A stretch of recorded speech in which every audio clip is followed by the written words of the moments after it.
एक साधु जो हर दिन एक घाट के किनारे बैठकर चिल्लाता और कहता, जो चाहोगे सो पाओगे, जो चाहोगे सो पाओगे।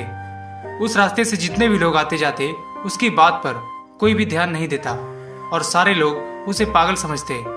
एक दिन एक जवान आदमी जो कि बहुत परेशान था वहीं पास से गुजर रहा था।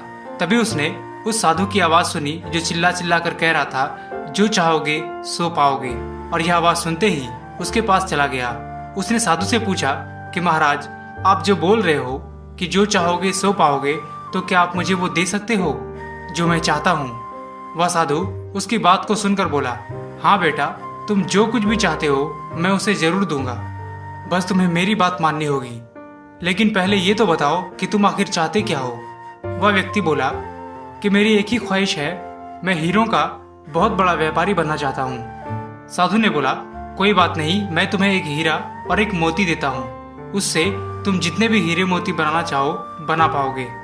और ऐसा कहते हुए उस साधु ने अपना एक हाथ उस व्यक्ति के हाथ पर रखते हुए बोला, पुत्र, आज मैं तुम्हें दुनिया का सबसे अनमोल हीरा दे रहा हूँ, जिसे लोग समय कहते हैं। इसे तेजी से अपने मुट्ठी में पकड़ लो और इसे कभी मत गंवाना।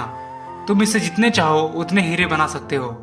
वह व्यक्ति कुछ सोचता कि उससे पहले साधु उसके दूसरे हाथ पकड़ते हुए बोला, पुत्र, इसे पकड़ो, यह दुनिया की सबसे कीमती मोती है जिसे लोग धैर्य कहते हैं। जब कभी समय देने के बाद भी परिणाम ना मिले तो इस कीमती मोती को धारण कर लेना और याद रखना, जिसके पास यह मोती है वह दुनिया में कुछ भी प्राप्त कर सकता है।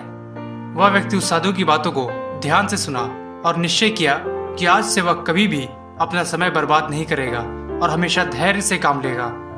और ऐसा सोचकर वह हीरों के एक बहुत बड़े व्यापारी के यहाँ काम शुरू करता है और अपने मेहनत और ईमानदारी के बल पर वह एक दिन खुद भी हीरों का बहुत बड़ा व्यापारी बन जाता है।